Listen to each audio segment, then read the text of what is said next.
नमस्ते बच्चों, कैसे हैं आप सब। उम्मीद करती हूँ कि आप सब घर पर हैं और स्वस्थ हैं। बच्चों, कोरोना के संक्रमण का खतरा अभी टला नहीं है। आपको कुछ सावधानियां बरतने की ज़रूरत है। जब भी आप घर से बाहर जाएं, अपने नाक और मुंह को दुपट्टा, तौलिया या गमछा, मास्क से ज़रूर ढकें। अपने हाथों को साबुन से धोते रहें और जहां पानी की कमी है, सैनिटाइज़र का उपयोग करें। बच्चों, भीड़ भाड़ वाली जगहों में शारीरिक दूरी बना कर रहें। और आज मुख्यमंत्री विद्यालय सुरक्षा कार्यक्रम के अंतर्गत सुरक्षित शनिवार में शीतलहर के प्रभाव को कैसे कम करें, उससे बचाव के लिए क्या सावधानियां बरतनी चाहिए, साथ ही विभिन्न प्रकार के प्रदूषण से होने वाले खतरों से बचाव के लिए आपको बहुत सारी जानकारियां दी जाएंगी। बच्चों, सर्दी के मौसम में होने वाली बीमारियों से बचाव के लिए क्या करना चाहिए और क्या नहीं करना चाहिए, इसके बारे में भी आपको बहुत सारी जानकारियां दी जाएंगी। बच्चों, निमोनिया नामक बीमारी जानलेवा है। इस निमोनिया नामक बीमारी से बचाव के लिए आज हमारे साथ यूनिसेफ के स्वास्थ्य विशेषज्ञ डॉक्टर सैयद हुबे अली हमारे साथ बहुत सारी बातें करेंगे, बहुत सारी जानकारियां देंगे और इससे बचने के विभिन्न उपायों के बारे में भी बताएंगे। बच्चों, तैयार हैं ना? तो चलिए आज के कार्यक्रम को जल्दी से शुरू करते हैं और आज के कार्यक्रम को देखने के लिए हमारे साथ अंत तक बने रहिए। चलिए। अरे मुनिया, स्कूल में बच्चों को आपस में कोरोना वायरस के संक्रमण को रोकने के लिए जो सावधानियां रखनी है, उसके बारे में क्या बताओगी? मैं अपने साथ पढ़ने वाले स्कूल के सभी बच्चों को ये बताऊंगी। हम सबको स्कूल में आते समय अपने मुंह पर मास्क लगा के रखना है या कपड़ा बांध के रखना है। दूसरा ये कि प्रार्थना के समय, क्लासरूम में और मैदान में खेलते समय आपस में कम से कम 1 मीटर की दूरी जरूर बनाकर रखनी है। और क्या? भूल गई, मैं बताता हूँ। लंच ब्रेक के समय, पानी पीते जाते समय और छुट्टी के समय पर भी आपस में कम से कम 1 मीटर की दूरी बनाकर रखनी है। और क्या क्या बताओगी? ये भी बताऊंगी कि हम सबको बार बार अच्छी तरह से साबुन और पानी से 40 सेकंड तक हाथ धोना है। और हाँ, एक बात और बताऊंगी कि खांसते या छींकते समय हमें इस बात का विशेष ध्यान रखना है कि हमारा मास्क चेहरे पर अच्छी तरह से लगा हो। और सभी को ध्यान रखना पड़ेगा कि खांसते और छींकते समय मुंह से जो लार की बूंदें निकलती हैं, वो किसी सतह पर या किसी दूसरे बच्चे के ऊपर ना गिरे। और क्लासरूम में मेज, कुर्सी या कंप्यूटर के कीबोर्ड, दरवाजे की हैंडल जैसी चीजों को बेवजह ना छुएं। और अगर छू लेते हैं तो सबसे पहले हाथों को साबुन और पानी से धो लें। और क्या? बोलो। और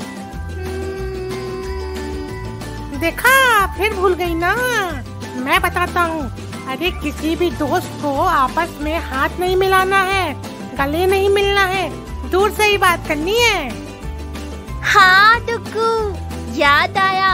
अगर किसी को सर्दी, खांसी, जुकाम या बुखार है तो स्कूल नहीं आना है और डॉक्टर से सलाह लेकर ही दवा लेनी है। और इसके अलावा रेडियो और टीवी पर स्कूली बच्चों के लिए मीना की दुनिया, आधा फुल और गली गली सिम सिम जैसे मनोरंजक और शिक्षाप्रद कार्यक्रम भी आते हैं। स्कूल से आकर इन्हें भी तो देखना और सुनना नहीं भूलना है। इन सब बातों का ध्यान रखेंगे और सभी को बताएंगे। मिलजुल कर कोरोना को हराएंगे और बन जाएंगे कोरोना चैंपियन। नमस्कार। आज हम लोग शीतलहर, जो एक प्राकृतिक आपदा है, इसके कारण, लक्षण, प्रभाव और इससे बचाव के उपायों के बारे में जानकारी प्राप्त करेंगे। शीतलहर के कारण सर्दी के दिनों में तापमान सामान्य न्यूनतम तापमान से 5-6 डिग्री से नीचे चला जाता है, यह अवस्था 2-3 दिनों तक लगातार बनी रहे। दूसरा, यदि यही तापमान 7 डिग्री से नीचे चला जाता है तो उसे शीतलहर की गंभीर अवस्था मानते हैं। न्यूनतम तापमान 10 डिग्री या उससे ऊपर रहता है तो शीतलहर के कारण कई स्वास्थ्य संबंधी समस्याएं उत्पन्न होती हैं एवं कई बार यह जानलेवा भी साबित होता है। शीतलहर का प्रभाव। शीतलहर का सबसे ज्यादा खतरा बच्चों और बुजुर्गों को रहता है। अधिक ठंड होने से श्वसन तंत्रों में संक्रमण से बच्चों में खांसी या जुकाम की बीमारी, निमोनिया, डायरिया होने का खतरा बढ़ जाता है। दम्मा, खांसी के रोगी, दिल के दौरे के मरीज एवं नन्हे बच्चों को सर्दी का मौसम विशेष रूप से प्रभावित करता है। शीतलहर या ठंड लगने पर निम्न लक्षण उत्पन्न होते हैं, जैसे शरीर का ठंडा होना एवं अंगों का सुन्न पड़ना, अत्यधिक कपकपी या ठिठुरन होना, बार बार जी मिचलाना या उल्टी होना, कभी कभी अर्ध बेहोशी की स्थिति अथवा बेहोश होना जैसी स्थिति हो जाती है। हाइपोथेमिया। अधिक ठंड लगने से हाइपोथेमिया नामक बीमारी हो सकती है। बुजुर्गों को ठंड लगने से लकवा मारने की घटनाएं भी बढ़ जाती है। अत्यधिक ठंड होने से मांसपेशियों में कंपन पैदा होता है, जिससे कपकपी आने लगती है, दांत किटकिटाने लगते हैं। शीतलहर या ठंड से बचाव के उपाय। जितना संभव हो घर के अंदर रहें। अति आवश्यक कार्य होने पर ही घर से बाहर निकलें। गर्म कपड़े पहनकर रहें। शीतलहर से बचाव हेतु टोपी और मफलर का उपयोग जरूर करें। शीतलहर में विद्यालयों में निर्देश। विद्यालय यह सुनिश्चित करे कि छात्र मफलर, स्वेटर, गर्म कपड़े पहनकर आएं। बच्चों को भवन से बाहर बहुत समय तक खेलने की अनुमति न दें। पीने के पानी की उचित व्यवस्था हो। विद्यालय में किसी बच्चे की तबीयत खराब होने पर तत्काल अभिभावकों को सूचित करें। पठन पाठन का संचालन। शीतलहर के समय शिक्षा विभाग की यह व्यवस्था होती है कि विद्यालयों में पठन पाठन का संचालन सुबह के सत्र में न हो। यह भी सुनिश्चित करें कि शीतलहर के समय विद्यालयों को बंद करने के निर्देश का पालन हो। कमरे में अंगीठी अथवा कोयला जलाकर ना छोड़ें। अधिक ठंड के समय विद्यालय के कमरे में अंगीठी अथवा कोयला जलाकर ना छोड़ें, क्योंकि कार्बन मोनोऑक्साइड प्राणघातक हो सकती है। विद्यालय बंद करने संबंधी निर्देश।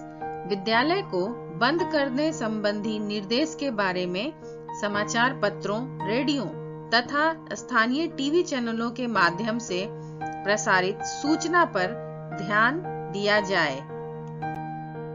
पौष्टिक आहार एवं गर्म पेय का सेवन। पौष्टिक आहार शरीर में ऊष्मा के प्रवाह को बनाए रखता है। गर्म पेय का सेवन करने से शरीर में गर्माहट बनी रहती है। बिजली के उपकरण का प्रयोग में सावधानी बरतें। बिजली से चलने वाले उपकरण, हीटर, ब्लोअर आदि का प्रयोग करने के बाद स्विच ऑफ करना ना भूलें, अन्यथा यह जानलेवा हो सकता है। सार्वजनिक स्थानों पर अलाव की व्यवस्था। राज्य सरकार शीतलहर के समय सार्वजनिक स्थानों पर अलाव की व्यवस्था करती है, जिसका लाभ उठाकर इसके प्रभाव से बचा जा सकता है। बेघरों के लिए रैन बसेरों का प्रबंध। राज्य सरकार के द्वारा शहरी क्षेत्रों में बेघरों के लिए रैन बसेरों का प्रबंध किया जाता है, जहां कंबल, बिस्तर आदि उपलब्ध होते हैं। बेघरों को इन सुविधाओं का प्रयोग करने की सलाह दें। उच्च रक्तचाप एवं मधुमेह के मरीज। शीतलहर के समय मधुमेह एवं उच्च रक्तचाप के मरीज तथा हृदय रोगी चिकित्सक की सलाह जरूर लेते रहें तथा सामान्य धूप होने पर ही घर से बाहर निकलें। 102 और 108 पर संपर्क करें।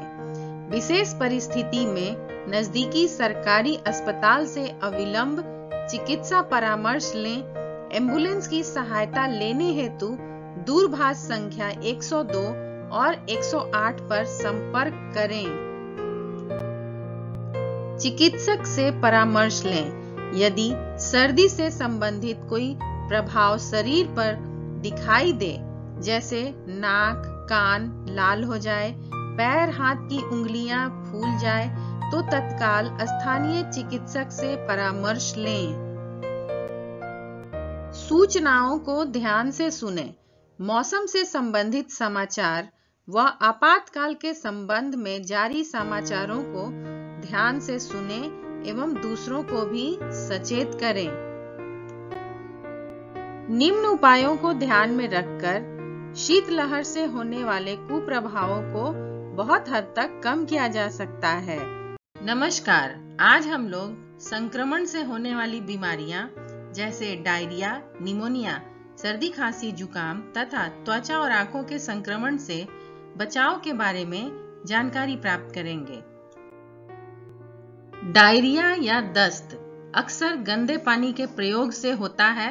अगर हम प्रदूषित नदी, तालाब या कुआं के पानी का प्रयोग करते हैं जिसके आसपास खुले में शौच होता हो, तो हम खतरे के दायरे में हैं। ऐसे पानी का प्रयोग अक्सर पीने, हाथ धोने, नहाने, खाना बनाने में करते हैं, तो डायरिया अथवा दस्त होने की पूरी संभावना होती है। डायरिया के कारण वायरल इन्फेक्शन, दूषित खाना, दूषित पानी का सेवन करना, किसी दवा से एलर्जी होने पर या किसी फूड से एलर्जी होने पर डायरिया होने की पूरी संभावना होती है।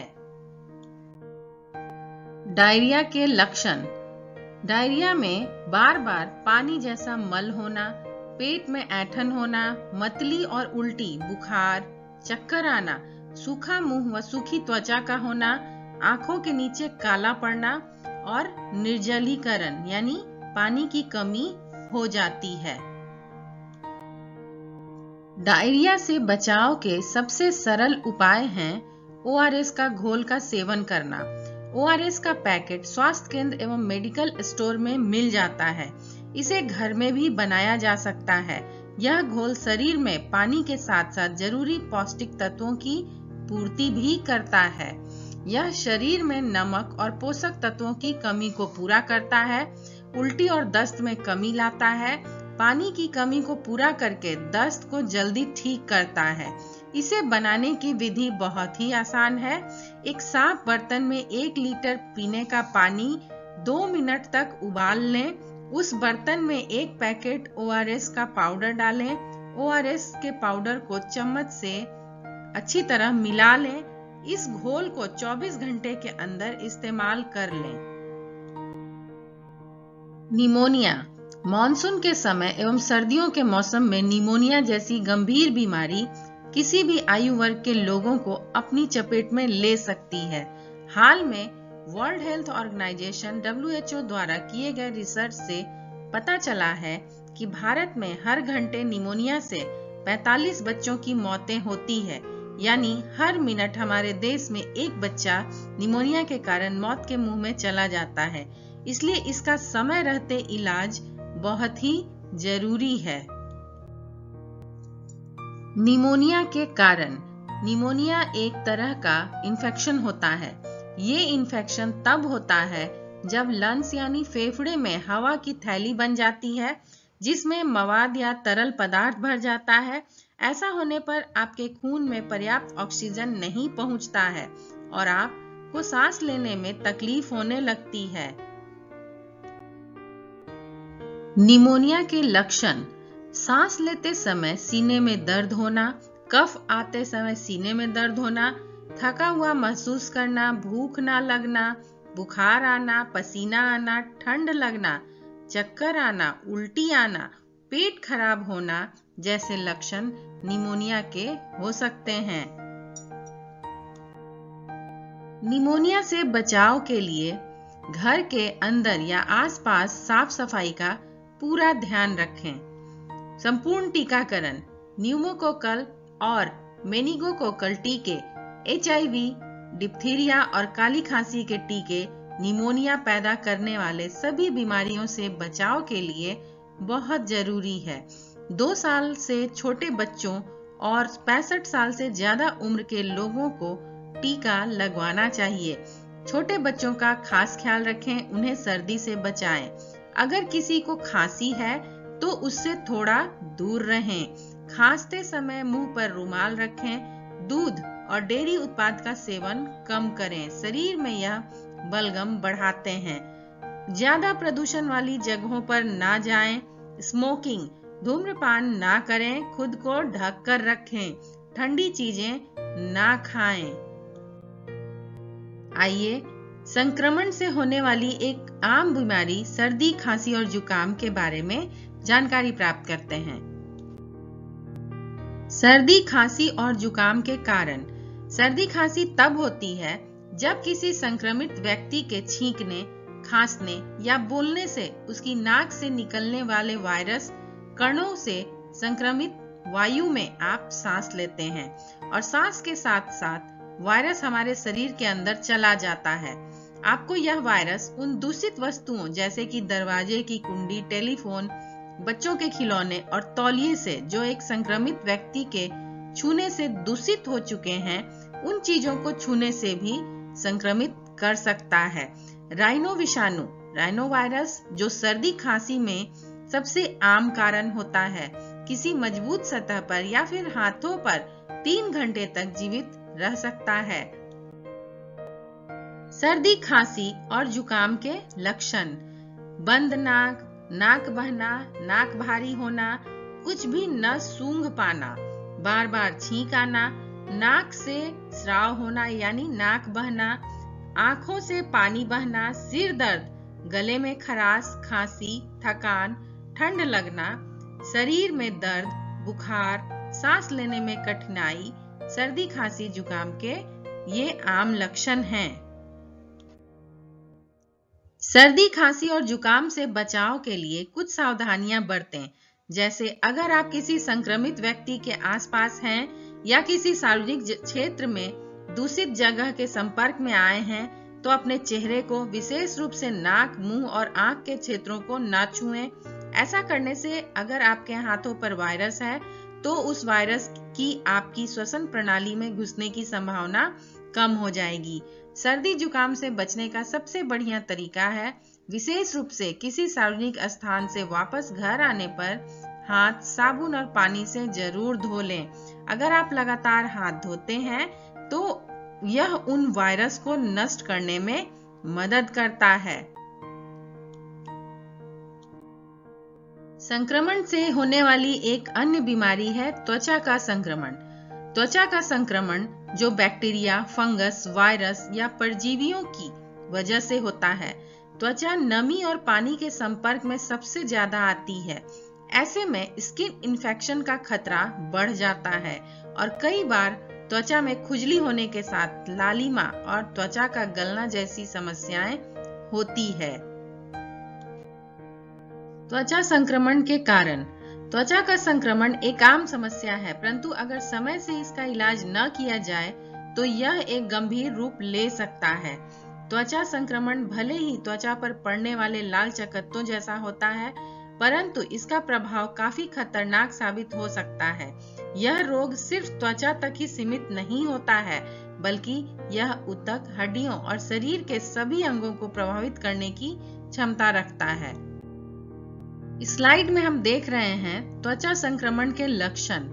रैशेज, त्वचा में लाल रंग के पैचेज होना, प्रभावित क्षेत्रों पर सफेद चूर्ण की तरह पदार्थ निकलना, त्वचा में पपड़ी जमना या खाल उतरना, त्वचा में दरारें होना, त्वचा का लाल होना। त्वचा के संक्रमण से बचाव के लिए कुछ सावधानियां बरतें। ऐसी चीजों से दूर रहें जो दूषित हो सकती है, जैसे तौलिया, साबुन, रेजर, टूथब्रश और अन्य पर्सनल चीजों को अन्य लोगों के साथ शेयर ना करें।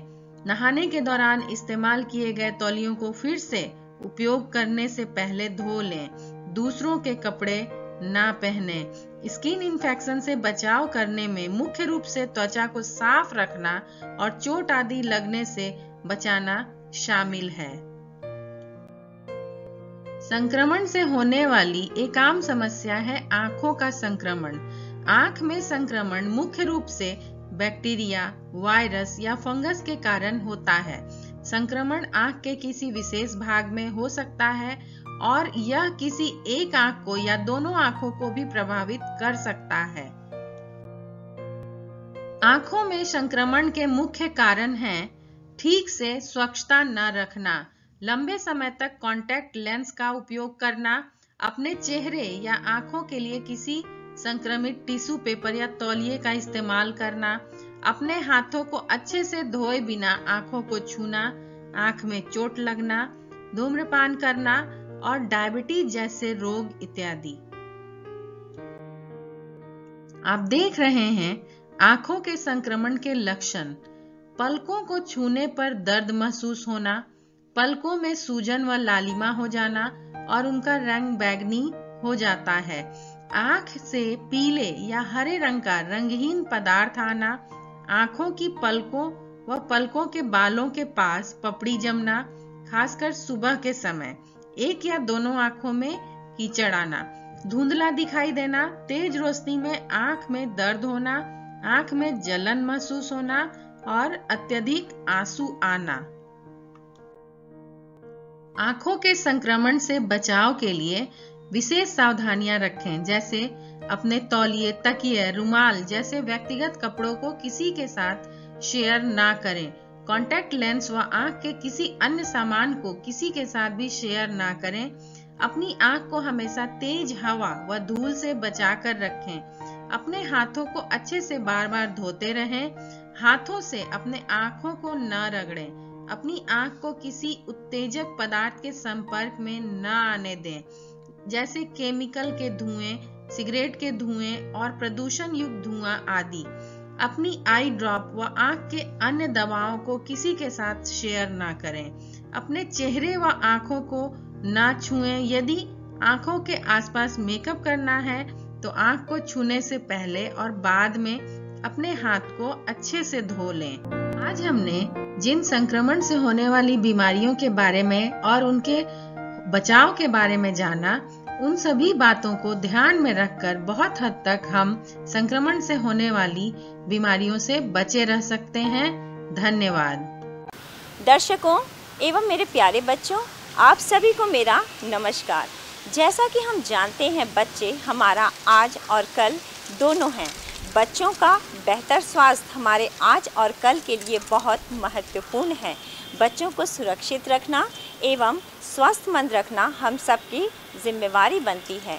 बच्चों को सुरक्षित रखना एवं उन्हें बेहतर स्वास्थ्य देने के लिए हमें बच्चों को बचपन से ही उनके बेहतर पालन पोषण पर ध्यान देना आवश्यक होता है।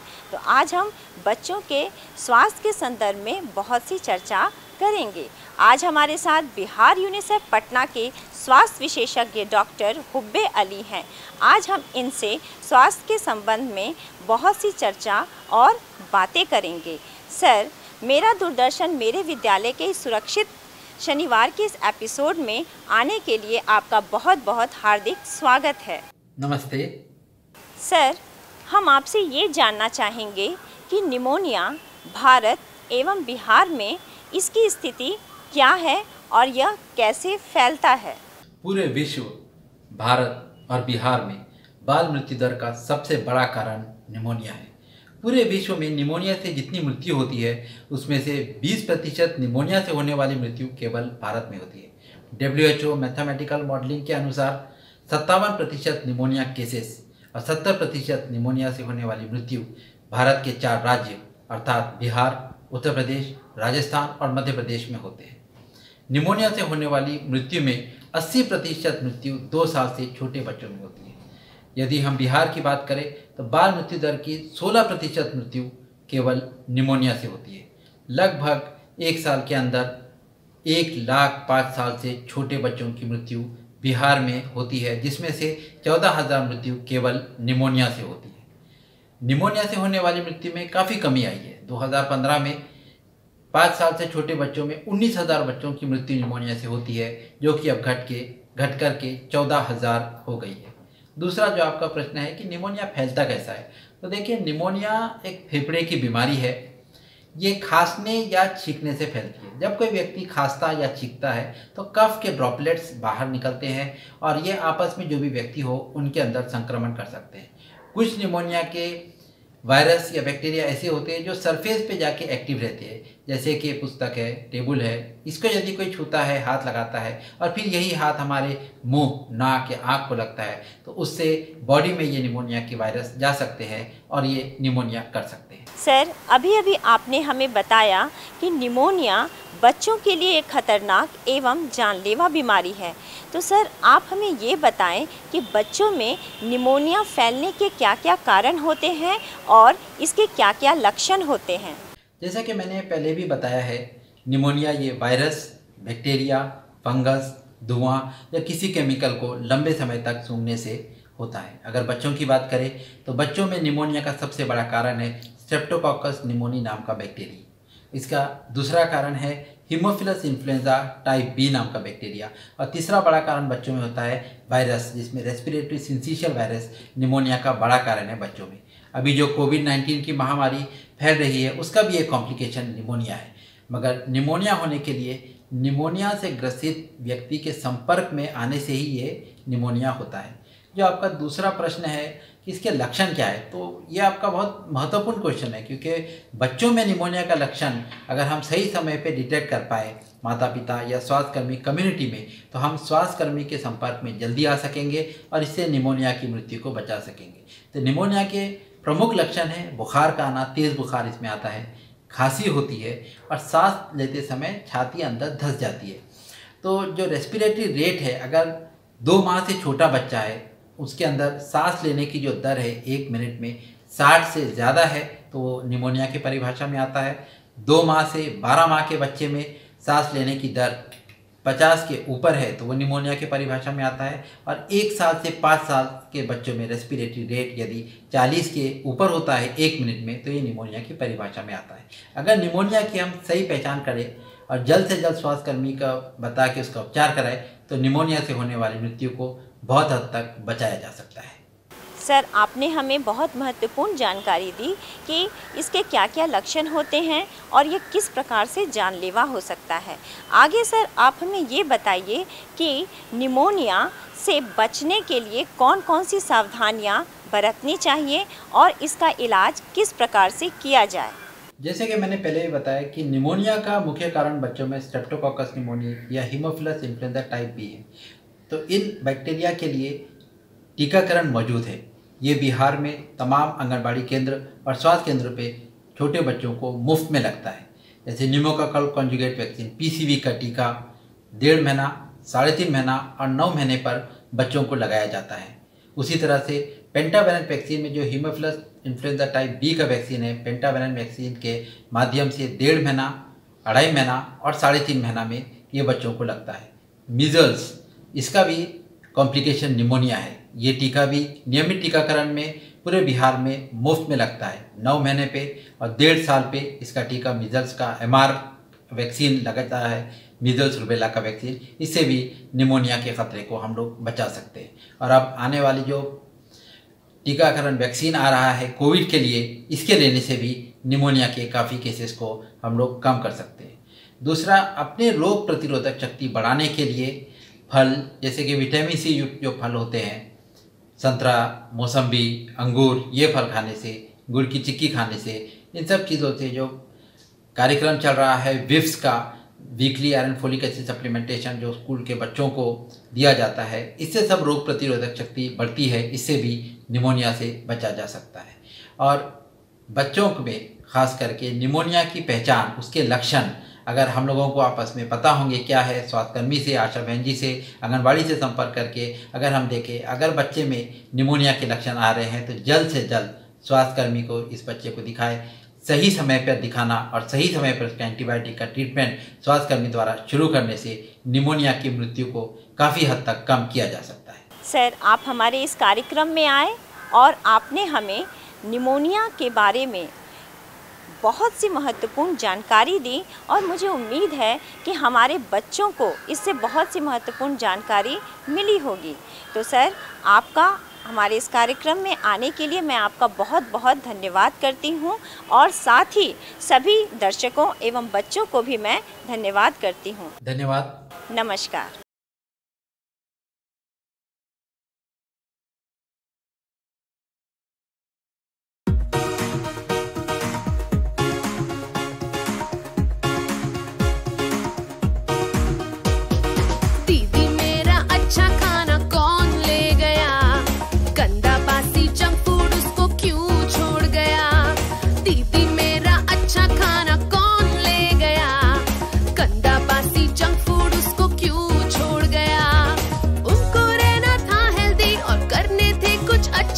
जो खाते गंदा खाना तो कैसे करते अच्छे काम, इसलिए जो था अच्छा खाना उसको ले गए, गंदा बासी जंक फूड उसको वो छोड़ गए।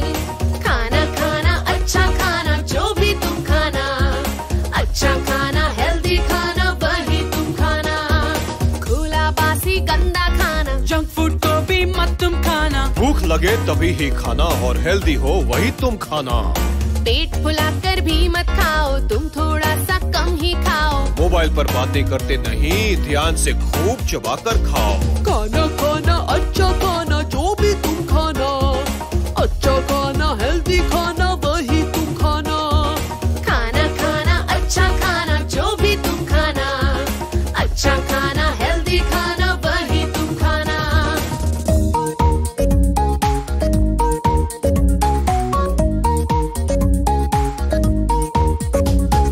जो ना खाया हेल्दी खाना तो मिलती दवाई खाना। कमजोरी में क्या कर पाते, रह जाते सबसे पीछे। नहीं मिलता सबको खाना, खाने को तुम दान करो। जितना चाहिए उतना ही लो, इसको मत बर्बाद करो। खाना खाना अच्छा खाना जो भी तुम खाना, अच्छा खाना हेल्दी खाना वही तुम खाना। खाना खाना अच्छा खाना जो भी तुम खाना, अच्छा खाना हेल्दी खाना वही तुम खाना। जीवन में सफल बनना है, ऊंचाई को छूना है, लोगों में जो प्यार पाना है तो बस इतना ही याद रखना है। दीदी मेरा अच्छा खाना देखो आ गया, ऊंचाइयों को छूने में तैयार हो गया। खाना खाना अच्छा खाना जो भी तुम खाना, अच्छा खाना हेल्दी खाना वही तुम खाना। जिनको रहना है हेल्दी और करने हैं कुछ अच्छे काम, खाते हैं हेल्दी खाना और करते हैं वो अच्छे काम। खाना खाना अच्छा खाना जो भी तुम खाना, अच्छा खाना हेल्दी खाना वही तुम खाना। खाना खाना अच्छा खाना जो भी तुम खाना, अच्छा खाना हेल्दी खाना वही तुम खाना। थोड़ा खाया पचाया, ज्यादा खाया पछताया।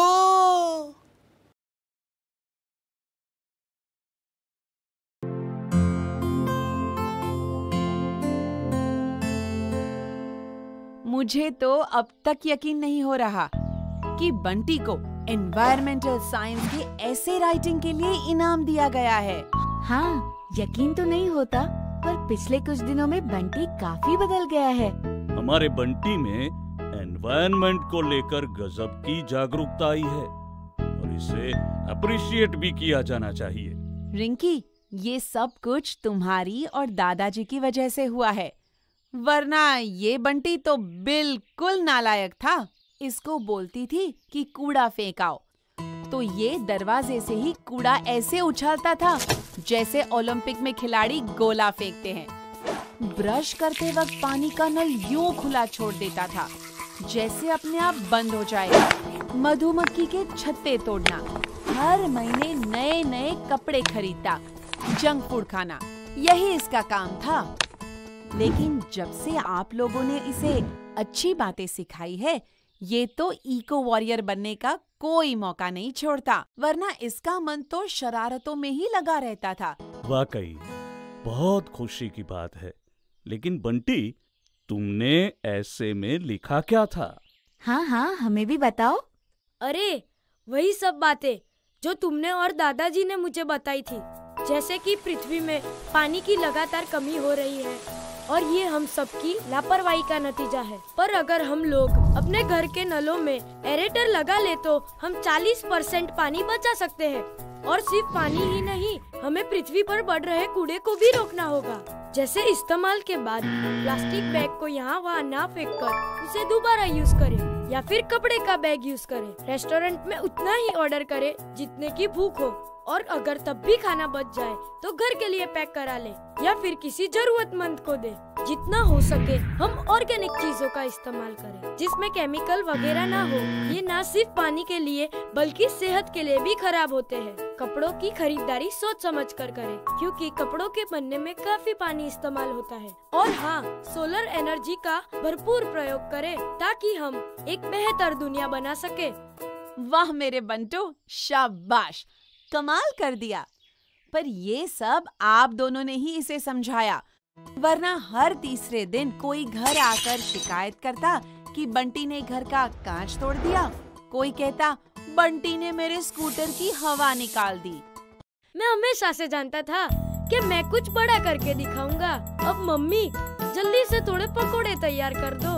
आज मेरे कमरे में हमारे नेचर्स क्लब की पहली मीटिंग है और मैं उसकी प्रेसिडेंट हूँ और बल्ली हमारा मैस्कॉट।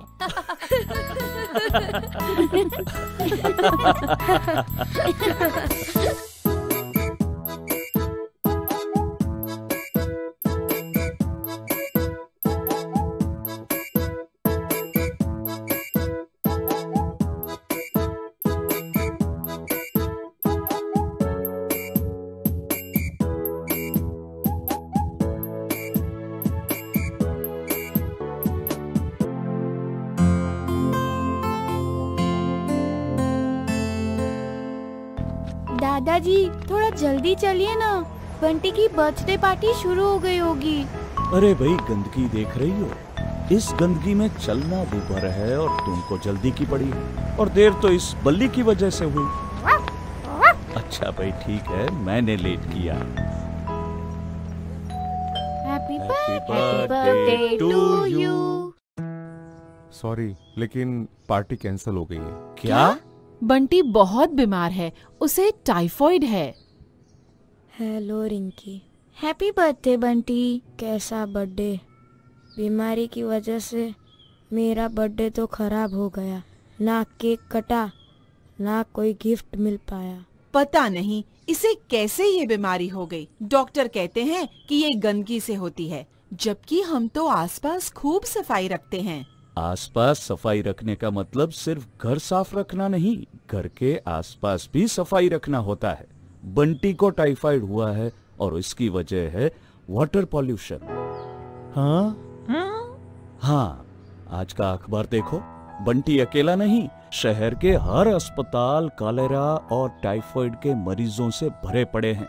वैसे सच कहूँ तो एक पर्यावरण वैज्ञानिक होने के नाते मुझे कोई हैरानी भी नहीं है। जो हाल हमने अपनी नदियों का कर रखा है, उससे बीमारियां नहीं फैलेंगी तो क्या फैलेगा? हाँ, लेकिन इसकी जिम्मेदार तो वो बड़ी बड़ी फैक्ट्रियां हैं ना? सिर्फ वही वजह नहीं है। शहर के कुल वाटर पॉल्यूशन का 70% हिस्सा घरों से निकलने वाले कूड़े और मल से होता है। हजारों लाखों घरों से निकलने वाला ये कूड़ा और मानव मल सीधे नदियों में बहा दिया जाता है, जिससे पानी बुरी तरह पॉल्यूटेड हो जाता है। ओह, आप तो पर्यावरण वैज्ञानिक है, कोई हल बताइए ना, इसे कैसे रोका जाए? 2 हल है। पहला, सीवर की सही व्यवस्था, और दूसरा, रोजाना की जिंदगी में केमिकल पेस्टिसाइड्स का कम इस्तेमाल। जब हम टूथपेस्ट, शैम्पू, डिटर्जेंट वगैरह नाली में बहाते हैं तो ये जाकर नदियों में मिल जाते हैं और बाद में पीने के पानी में मिलकर हम तक ही वापस आते हैं। हमें चाहिए कि हम कूड़ा करकट नदियों और तालाबों में न डालें, बायोडिग्रेडेबल और प्राकृतिक चीजें इस्तेमाल करें और केमिकल्स का इस्तेमाल कम करें ताकि पानी प्रदूषित होने से बचे और हम सुरक्षित रहें। ओह, तो ये चक्कर है। अरे चक्कर से याद आया, रिंकी और मैं तुम्हारे बर्थडे पर एक चक्कर मेरा मतलब एक तोहफा लाए हैं। लव यू दादाजी।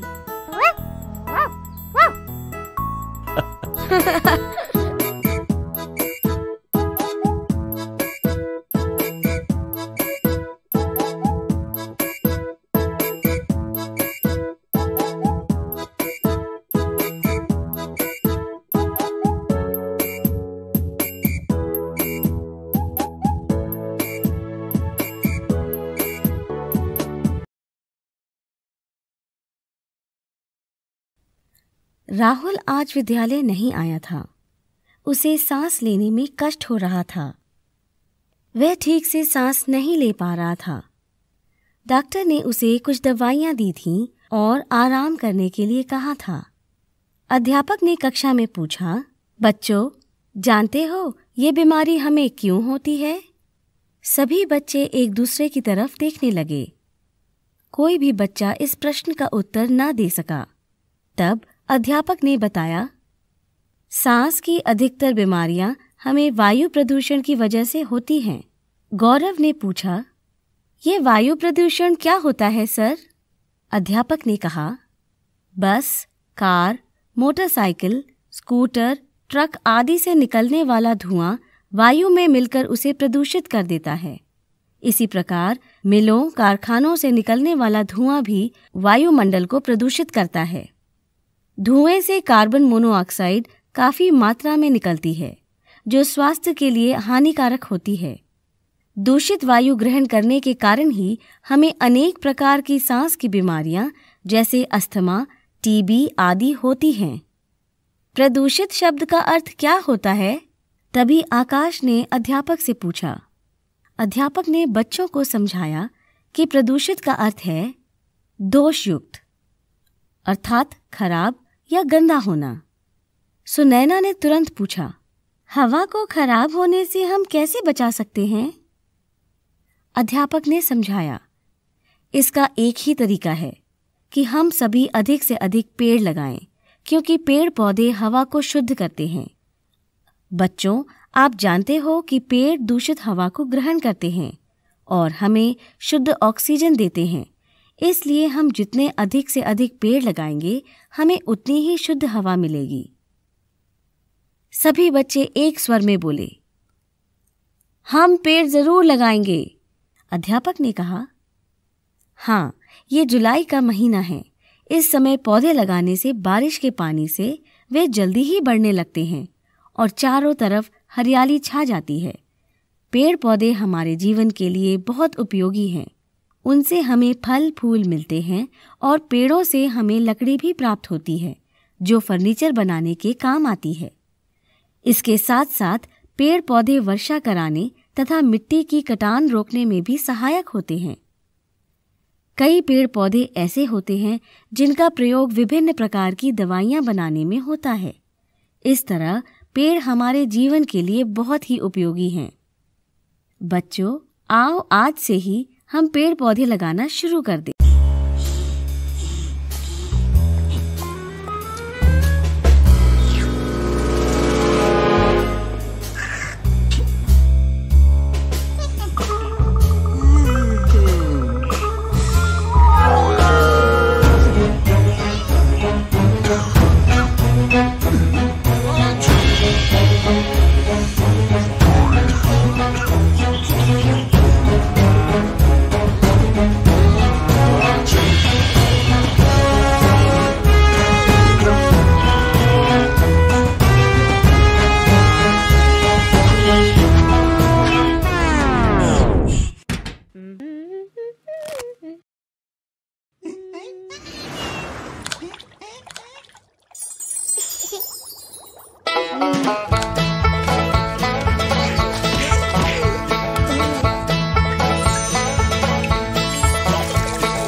बच्चों नमस्ते।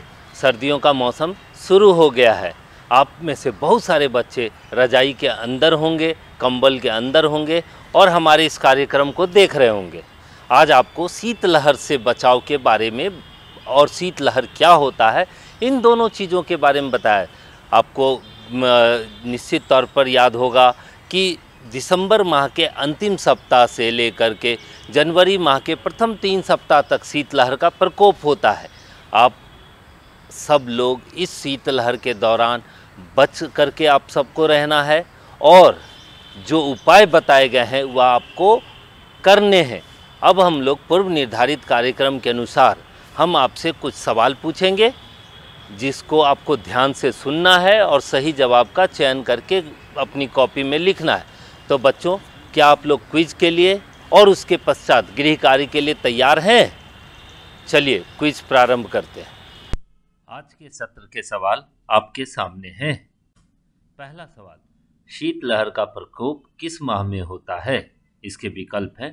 पहला जून से जुलाई, दूसरा अप्रैल मई में, तीसरा सितंबर अक्टूबर में, चौथा दिसंबर जनवरी में।